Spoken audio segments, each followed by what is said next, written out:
What's up, guys? We are here with the 19th shelf of my wrestling collection.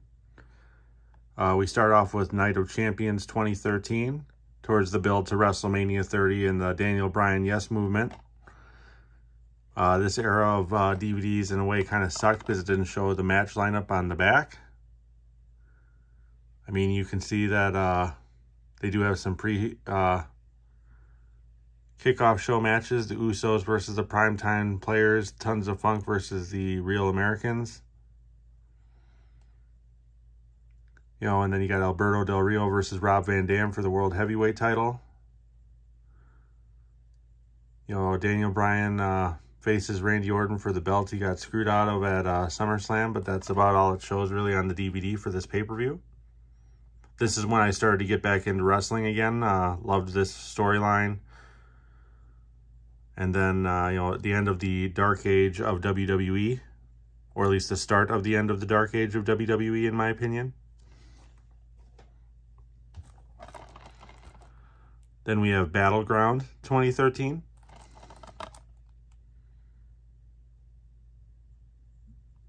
Yeah, and it shows some matches from Raw.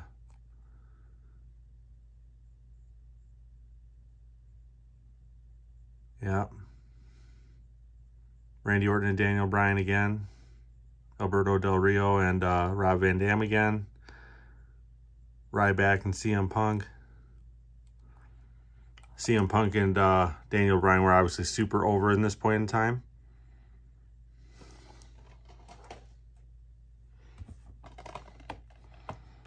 Then we have Hell in a Cell 2013.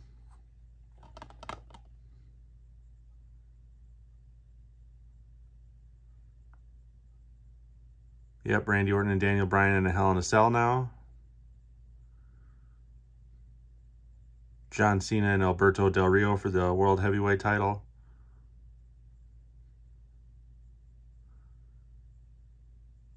Ryback and CM Punk in Hell in a Cell. So, I mean, they're trying to push Ryback here with him, putting him with Paul Heyman.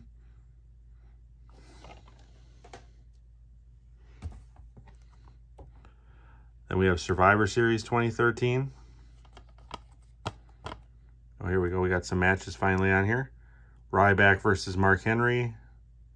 Natalya, the Bella Twins, the Funkadactyls, JoJo and Eve Marie versus AJ Lee, Tamina Snuka, Oksana, Summer Rae, Rosa Mendez, Alicia Fox, and Caitlyn. I bet that is every diva on their roster, and maybe half of them can actually wrestle. Biggie Langston and Curtis Axel for the Intercontinental belt. Like that. Cody Rhodes, Goldust, the Usos, and Rey Mysterio versus The Shield and the Real Americans. You know, doesn't sound like a huge deal there. CM Punk and Daniel Bryan versus Luke Harper and Eric Rowan. I like that. The two most over people versus the most over heel faction in the company beyond The Shield. John Cena versus Alberto Del Rio. Meh, don't care. Randy Orton and Big Show, don't care. You know, but it is what it is.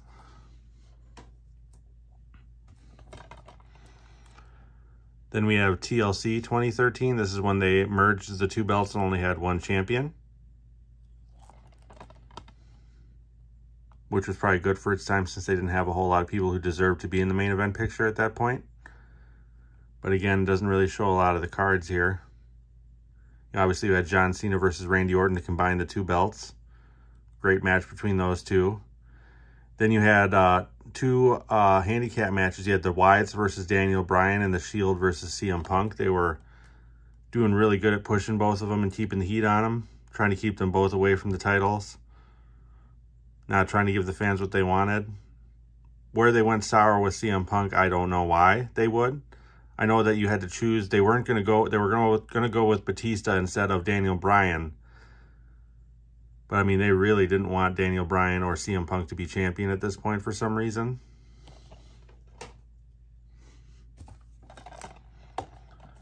Then you've got the Royal Rumble. Batista's return. You can tell fans wanted CM Punk or Daniel Bryan to win this too, because when they were eliminated from the Rumble, the place booed. I love Batista. It sucks for him because he was just kind of put in a bad situation. But, you know, Randy Orton and John Cena again, the return of Batista. You know, Brock Lesnar versus Big Show. Everyone loves seeing Brock Lesnar come back. Yep, and the whole Daniel Bryan story arc with the Wyatts is good here as well.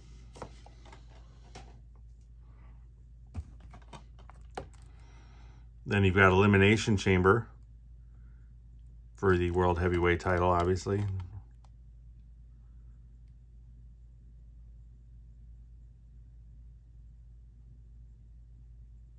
Yep, and Batista and Cesaro faced each other.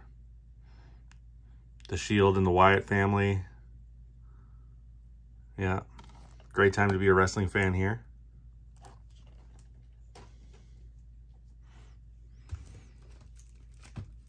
Yep, and then we've got one of the best WrestleManias, probably, in my opinion, WrestleMania 30. The crowd was super into this pay-per-view. They were so behind Daniel Bryan. It was not even funny. You know, Vicky Guerrero's Divas Championship Invitational. You know, you had Cesaro winning the first Andre the Giant Memorial Battle Royal. When he picked up and body slammed the Big Show, and it showed that he muscled him up. He didn't just, you know, assist pick up. The crowd went bananas for that, and they never really built on that momentum for Cesaro. The Shield versus the Kane and the New Age Outlaws. The New Age Outlaws still going strong here. You got the tag team titles, the Usos, the Los Matadors, the Real Americans, and Ryback and Curtis Axel. They're trying to push the tag team division, you know, and get everyone on the card, I'm sure, to get them their WrestleMania payday. Got John Cena and Bray Wyatt, which was great. Undertaker and Brock Lesnar was great. They really didn't see that ending coming when Undertaker lost. Daniel Bryan versus Triple H for the right to be in the main event. This was WWE's way of trying to rewrite the wrong of what happened with the Royal Rumble. And then Randy Orton versus Batista versus Daniel Bryan was a classic. The fans were super into it and happy that he got the belt. So all in all, a great WrestleMania.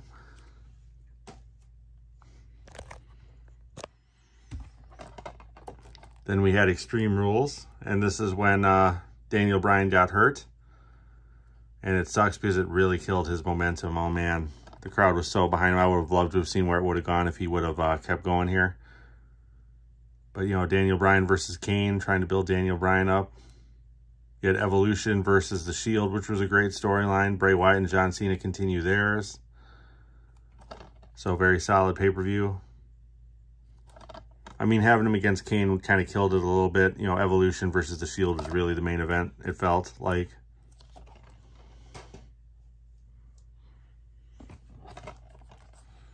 Then you had Payback. Yeah, this was Batista's last pay-per-view, I believe. But you had Evolution and The Shield again. John Cena and Bray Wyatt again. Yep, and they, even though Daniel Bryan couldn't wrestle, they still tried to keep him active in storylines as the champion. Obviously not knowing what kind of physical condition he was in. Then you had Money in the Bank.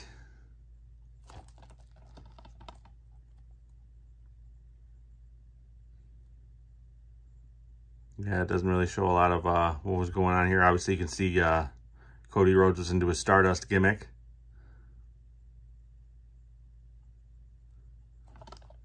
But yeah, that was a pretty solid pay-per-view. Seth Rollins winning his Money in the Bank, which obviously leads up to the next WrestleMania.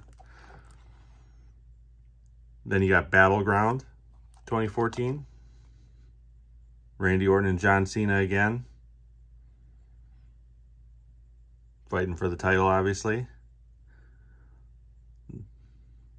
Bray Wyatt and Jericho was an okay deal. You had the Usos versus the Wyatts. Rusev versus Jack Swagger.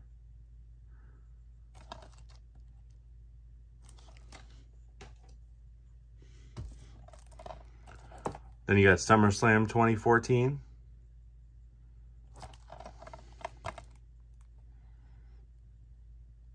You know, Seth Rollins versus Dean Ambrose after the breakup of the Shield was great. Yep, Roman Reigns faces Randy Orton, you know, from the Authority, obviously. Stephanie McMahon and Brie Bella was great. The storyline build-up was great with the whole Daniel Bryan deal. The crowd was super into it. Stephanie brought it, man. She was on another level. She might not be a full-time wrestler, but she got heat. And then you had the completely one-sided match that you did not expect with Brock Lesnar and John Cena. You know, this is the birth of Suplex City. People were not expecting it to be so one-sided like that. I loved that hook, too. Then you had Night of Champions with the rematch between the two. Brock Lesnar didn't dominate this match as much, but storyline-wise, it was fantastic. And you had Goldust and Stardust winning the tag belts. Rusev and Mark Henry. Still had Dean Ambrose and Seth Rollins. So a great time to be a wrestling fan here. Then you had Hell in a Cell 2014. You know, still the Dusts are still the tag team champions. John Cena and Randy Orton continue. Same with Seth Rollins and Dean Ambrose.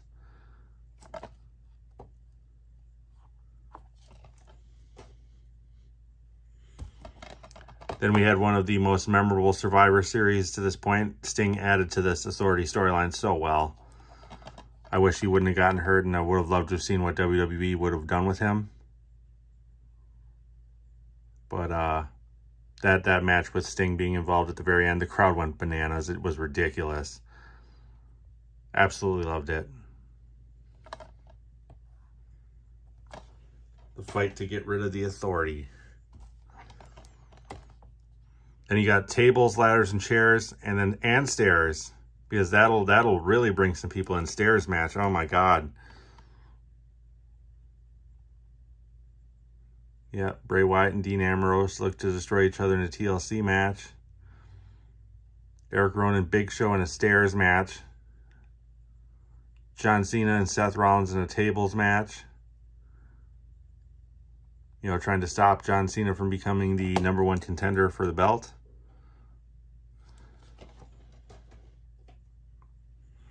That probably would have been Daniel Bryan's spot if he hadn't gotten hurt. Then you got the Royal Rumble with Brock Lesnar, John Cena, and Seth Rollins. Great match between those three, that's for sure.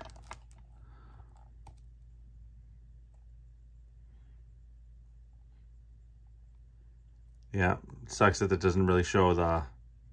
When The Rock showed up and they still booed Roman Reigns when they raised his hands. That was priceless.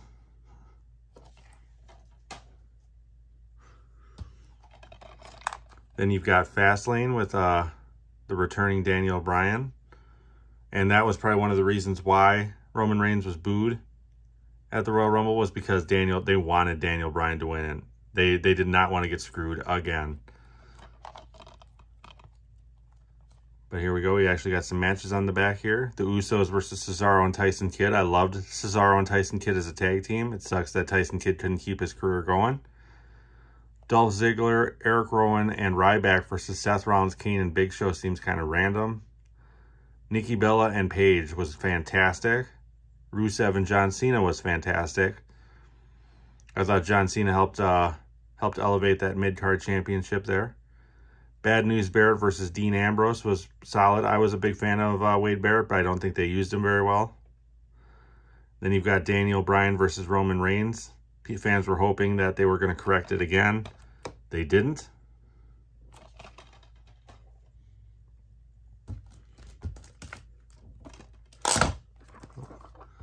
Then we've got WrestleMania 31. You know, this was a fantastic WrestleMania as well. Sting versus Triple H. I would have liked to have seen a straight-up match instead of DX and the NWO getting involved. John Cena and Rusev was great. Undertaker and Bray Wyatt was pretty good. AJ Lee and Paige versus the Bella Twins was pretty solid. I love the Rock and Ronda Rousey skit with Stephanie and Triple H. The Intercontinental title ladder match was a good match. It just sucks that they really didn't use Daniel Bryan right coming back from his injury, but they were trying to push Seth Rollins at this point. But yeah, that main event between Brock Lesnar and Roman Reigns, you know, the fans did not want Roman Reigns to win, but it was a great match between the two. Roman Reigns and Lesnar seemed to work really well together. And then having Seth Rollins come and sneak in and steal the title from both of them was probably the best WrestleMania ending I've ever seen.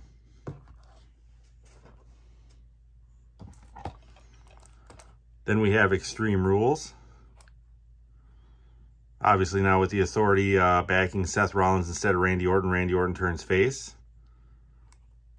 And then they just put Roman Reigns against the Big Show, obviously, because the Authority trying to keep Roman Reigns away. But you got Seth Rollins and Randy Orton in a steel cage match for the title. That was a great match. Roman Reigns and Big Show, not so much. Nikki Bella versus Naomi.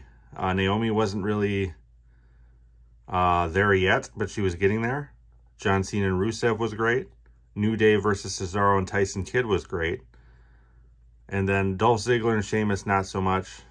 And same with Dean Ambrose and Luke Harper. But like I said, this was one of my favorite times as a wrestling fan here. You know, besides the Ruthless Aggression era.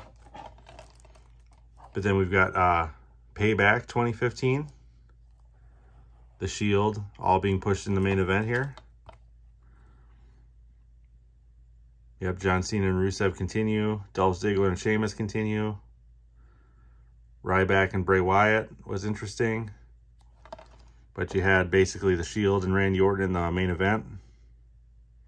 You know, yeah. But that'll do it for this shelf. If you like content like this, please like and subscribe. Your support is much appreciated. I'm also on Letterboxd. The link is over in the description of this channel. Otherwise, until next time, guys.